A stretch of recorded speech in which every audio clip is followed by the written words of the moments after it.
Hi friends, welcome to మన channel. Friends, ఈరోజు వీడియోలో ఒక ఎస్బీఐ ఫండ్ని అనాలిసిస్ చేద్దాం.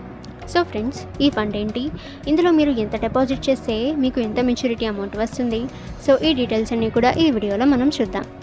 ఇక ఫ్రెండ్స్, ఇందులో మీరు ఒక ఫండ్లో మీరు 3 టైప్స్గా ఇన్వెస్ట్మెంట్ అనేది స్టార్ట్ చేయవచ్చు. ఎస్ఐపి అంటే మంత్లీ కొంచెం అమౌంట్ని మీరు ఇన్వెస్ట్ చేయవచ్చు.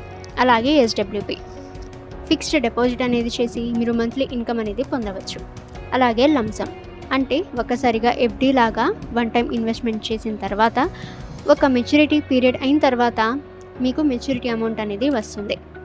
ఇక ఫ్రెండ్స్, ఫర్ ఎగ్జాంపుల్ మీరు ఒక ఎస్ఐపి ఫండ్లో 500 రూపీస్ మంత్లీ ఇన్వెస్ట్ చేస్తున్నారు అనుకుందాం.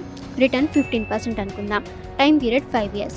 సో ఈ 5 yearsలో మీ total invest amount 30,000 rupees and 15% రిటర్న్తో 5 years తర్వాత మీ టోటల్ వాల్యూ 44,841 రూపీస్.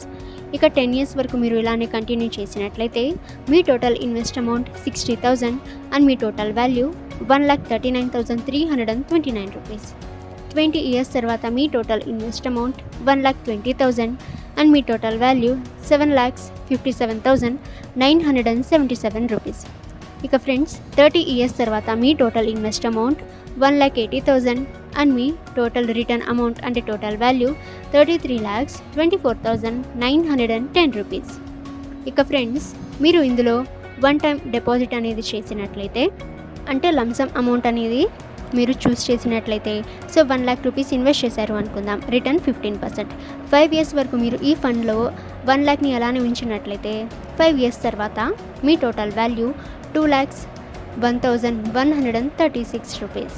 10 years తర్వాత మీ టోటల్ వాల్యూ 4,04,556 రూపీస్.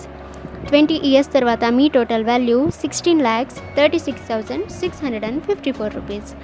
ఇక ఫ్రెండ్స్, 30 years తర్వాత మీ టోటల్ వాల్యూ చూసినట్లయితే 66,21,177 రూపీస్. ఇక ఫ్రెండ్స్, ఫర్ ఎగ్జాంపుల్ మీరు ఎస్డబ్ల్యూపి అనేది చూస్ చేశారు అనుకుందాం. సో ఇందులో మీరు 15 lakhs రూపీస్ ఇన్వెస్ట్ చేశారు. సో మీ మంత్లీ ఇన్కమ్ 15,000 రూపీస్ మీరు చూస్ చేసుకున్నారు. సో 5 years తర్వాత అంటే 5 yearsలో మీ టోటల్ విత్డ్రాల్ అమౌంట్ అనేది 9 lakhs రూపీస్ అండ్ మీ ఫైనల్ వాల్యూ 17,22,075 రూపీస్. 10 years వరకు మీరు మంత్లీ 15,000 రూపీస్ అనేది విత్డ్రా చేస్తూ ఉంటే మీ total withdrawal amount 18 lakhs and మీ ఫైనల్ వాల్యూ 21,68,747 రూపీస్. ఇక 30 years తర్వాత మీ total withdrawal amount 54 lakhs and మీ final value 1,58,19,278 rupees. So friends, ఈ విధంగా మీరు 3 టైప్స్లో ఏదైనా ఫండ్లో మీరు ఈ 3 టైప్స్లో ఎలాగైనా మీరు ఇన్వెస్ట్మెంట్ అనేది చూస్ చేసుకోవచ్చు. ఓకే ఫ్రెండ్స్, ఈ ఇన్ఫర్మేషన్ మీకు యూజ్ అయితే వీడియోని లైక్ చేయండి అండ్ ఇటువంటి ఇన్ఫర్మేటివ్ వీడియోస్ కోసం మన ఛానల్ని సబ్స్క్రైబ్ చేసి బెల్ ఐకాన్ని ఆల్ మీద ట్యాప్ చేయండి.